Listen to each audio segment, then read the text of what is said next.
Today we discuss about displacement value. ये pharmaceutical calculation है। Pharmaceutical calculation के every chapter को, एवरी पार्ट को अपन अलग अलग करके चलेंगे और आपको अच्छी तरह से उसको समझना है। फार्मास्यूटिकल कैलकुलेशन बहुत कम लोग समझाते हैं। मैं आपको फार्मास्यूटिकल कैलकुलेशन को इस तरह समझाऊंगा कि आपको कोई भी प्रॉब्लम नहीं आएगी उसमें, चाहे से वो आपका यूनिवर्सिटी एग्जाम हो, चाहे से वो आपका जीपेट हो, चाहे से वो आपका कोई भी कॉम्पिटिटिव एग्जाम हो। Yes, we today discuss about displacement value. Displacement value used in semi-solid dosage form means in suppositories. Displacement value suppositories में काम आती है। होता क्या है displacement value? देखिए समझिएगा, अपन सपोजिटरी बनाते हैं मोल्ड में। किसमें बनाते हैं? मोल्ड में। मोल्ड को पहले आप कैलिब्रेट करते हैं, किससे? ओनली एक आपके सपोजिटरी बेस है, वो आपका कोकोआ बटर भी हो सकता है, थियोब्रोमा ऑयल भी हो सकता है, और भी आपके जो अपन यूज में लेते हैं सपोजिटरी बेसेस वो आपके हो सकते हैं। तो पहले अपन उससे कैलिब्रेट करते हैं कि आपका, और मैक्सिमम जो आपके जो अपन कैलिब्रेशन करते हैं, अपन डिस्प्लेसमेंट वैल्यू डिस्कस कर रहे हैं यहाँ पे, वो मोल्ड है आपका 1 ग्राम सपोजिटरी बनाने वाला, 1 ग्राम। ओके, अब देखिए सपोजिटरी बेस अपन ने पहले उसे blank means only suppository base से उसको कैलिब्रेट कर लेते हैं, उसमें कितना सपोजिटरी बेस आपको रिक्वायर्ड। उसके बाद में जब अपन आपका सपोजिटरी बेस विद ड्रग बना रहे हैं, मींस आपका जो सपोजिटरीज है वो अपन ड्रग के साथ में बना रहे हैं, तो means amount of suppository bases are displaced by a medicament from a calibrated suppository mould.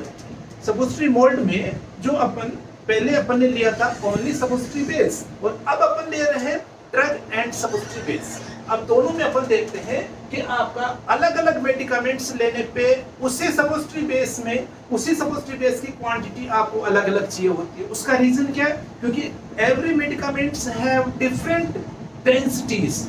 जो डिस्प्लेसमेंट वैल्यू का आपका डिफरेंस आ रहा है, जो अलग अलग मेडिकामेंट्स में अलग अलग आपकी डिस्प्लेसमेंट वैल्यू आती है, उसका रीजन होता है आपका मेडिकामेंट की डेंसिटी। अब इसमें इस जैसे अपन ने ब्लैंक बनाया और ड्रग के साथ में अपन सपोजिटरी बेस लिया, और आपका एवरी मेडिकामेंट के साथ में आपका अलग अलग क्वांटिटी ऑफ सपोजिटरी बेसेस चाहिए, तो आपका डिफरेंट सपोजिटरी बेसेस की क्वांटिटी का होने का रीजन क्या है कि आपका एवरी ड्रग की डेंसिटी अलग अलग होती है, इसलिए उसके आपका क्वांटिटी अलग होती है। अब आप देखिए मींस ब्लैंक आपके जो कोकोआ बटर है या थियोब्रोमा ऑयल है, सपोजिटरी बेस है, उसमें आपका कितनी क्वांटिटी ड्रग उस सपोजिटरी बेस को डिस्प्लेस कर रही है, वही उसका डिस्प्लेसमेंट वैल्यू होता है। इसमें आपका दो तरह का कैलकुलेशन, दो तरह के क्वेश्चंस पूछे जाते हैं। एक तरह के क्वेश्चन में डिस्प्लेसमेंट वैल्यू पूछा जाता है, और एक तरह के क्वेश्चन में डिस्प्लेसमेंट वैल्यू देके और आपका कितना सपोजिटरी बेस में कितना आपके सपोजिटरी में कितना सपोजिटरी बेस रिक्वायर है वो पूछा जाता है। ये जरूरी नहीं है सपोजिटरी बेस ही पूछा, ड्रग भी पूछा जा सकता है। ओके, तो मींस कितना ड्रग होगा या कितना आपका सपोजिटरी बेस होगा, ये ऐसे पूछा जाता है। तो फर्स्ट टाइप ऑफ क्वेश्चंस अपन देखते हैं, पढ़ते हैं। फर्स्ट टाइप क्वेश्चन आपका calculate the displacement value of zinc oxide in cocoa butter suppositories containing 40% of zinc oxide and is prepared in a 1 gram calibrated mold। 1 gram calibrated mould में बनाया गया है, उसमें 40% आपका ड्रग हो गया zinc oxide.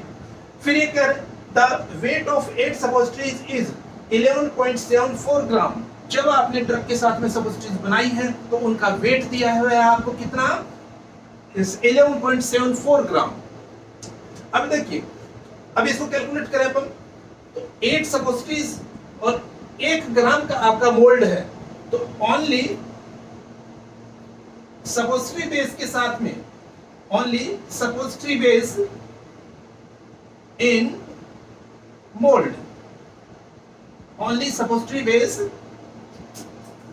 present in mold, then suppository base कितना होगा? 8 ग्राम होगा।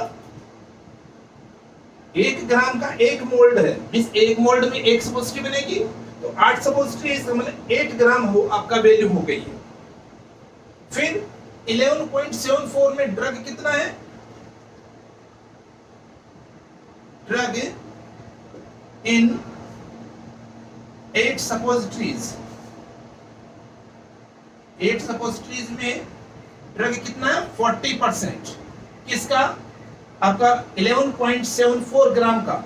इसको आप सोल्व करेंगे तो आपका कितना आएगा 40/100 इंटू 11.74, और इसको अगर आप सोल्व करेंगे तो ये आपका अबाउट 4.696 आएगा, 4.696 ग्राम। फिर आपको पूछा जाए कि अब cocoa butter in 8 suppositories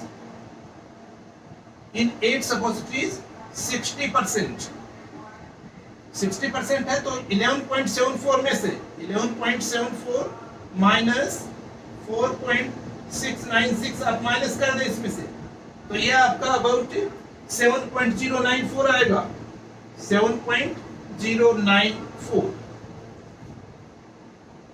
okay, ये आपका 3 चीजें आ गई है। अब इसके लिए कैलकुलेशन के लिए एक फॉर्मूला है, स्पेसिफिक फॉर्मूला बनाया गया है, means displacement value dV equals to होता है d upon a minus C, d upon a minus C. अब आप अलग अलग चीजें समझ लीजिए। d क्या है, d is the quantity of drug used in the suppositories. कितनी सपोजिटरी, 8 सपोजिटरी में ड्रग की क्वांटिटी आपने कितनी ली, 4.696 ग्राम। D का मतलब आपको ध्यान रखना है drug in 8 suppositories, quantity of drug in 8 suppositories. What is A? A means the quantity of bases in placebo suppositories. जो आपने ड्रग यूज में नहीं लिया, उस टाइम आपने 8 suppositories में कितना आपने suppository base लिया, वो आपने 8 ग्राम लिया।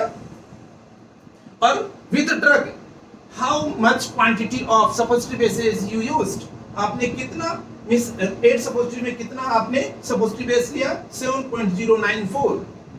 आप इसमें वैल्यू पुट करिए और कैलकुलेट करेंगे अपन, तो ये आपका आएगा dV इक्वल्स टू आएगा d मींस आपका 4.696 अपॉन 8 माइनस 7.094।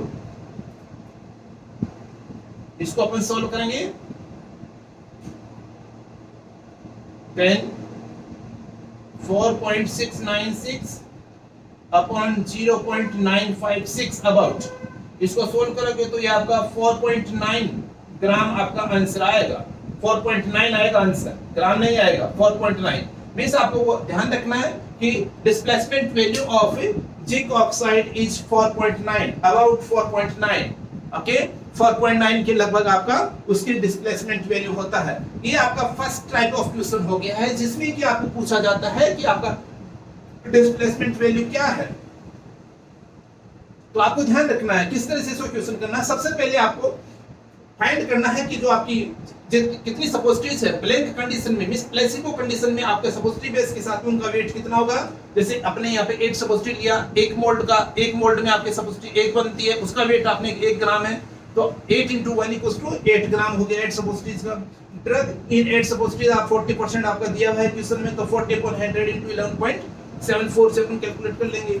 देन आपका कोकोआ बटर इन 8 सपोजिटरीज 60% को सोल्व करेंगे तो आपका 7.094 आएगा। फिर आपका formula D displacement value equals to होता है आपका D upon A minus C। D की आपको मतलब ध्यान रखना है कि quantity of drug percent into the 8 suppositories, और फिर A की आपको ध्यान रखना है कि आपका quantity of suppository bases in blank mould, क्योंकि मोल्ड में आपका ओनली सपोजिटरी बेस लिया तब आपका सपोजिटरी बेस कितना काम आया, और ड्रग के साथ में जब अपन सपोजिटरी बेस ले रहे हैं तब आपका सपोजिटरी बेस कितना काम आया, वो आपका A माइनस C। C आपका ड्रग के साथ साथ सपोजिटरी बेस और आपका A आपका प्लेसिबो सपोजिटरी बेस, और दोनों कंडीशन में अपन इसको सोल्व करेंगे। देन आपका सब डिस्प्लेसमेंट वैल्यू आएगी जिंक ऑक्साइड की 4.9। ये फर्स्ट ऑफ टाइप क्वेश्चन हो गया। सेकंड क्वेश्चन देखिए, supply 12 suppositories of boric acid each weighing 4 gram and containing 300 milligram of boric acid. इसमें बोरिक एसिड आपको दे रखा है 300 मिलीग्राम एक सपोजिटरी में, और एक सपोजिटरी का वेट दे रखा है आपका 4 ग्राम। तो इसमें आपका सोल्व करना है। सबसे पहले बोरिक एसिड फाइंड करिए, 12 सपोजिटरीज में कितना होगा बोरिक एसिड। बोरिक एसिड में सपोजिटिव बेस कितना होगा देखिए, boric acid 12 into 300 milligram equals to 36 milligram equals to 3.6 gram, 3.6 ग्राम। अब आपको बोरिक एसिड का displacement value about 1, boric acid का डिस्प्लेसमेंट वैल्यू 1.6 होता है, मेनली अबाउट 1.6 होता है। तो इसमें आपका डिस्प्लेसमेंट वैल्यू मींस आपका, और बेस कितना होगा 4 ग्राम में, 4 ग्राम सपोजिटरीज में। पहले displacement value upon displace amount, displaced amount of, displaced amount of suppository base कितना आएगा 3.6 अपॉन 1.6 इक्वल्स टू अबाउट 2.25। ये displaced amount of suppository base आ गया। अब आपका क्वांटिटी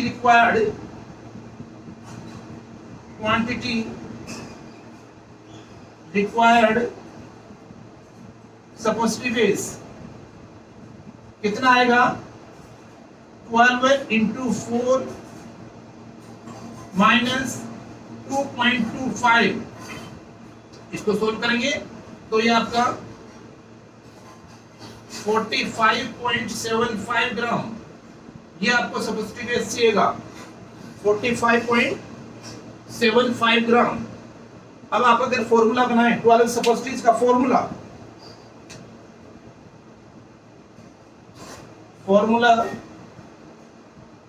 ऑफ 12 सपोजिटरीज,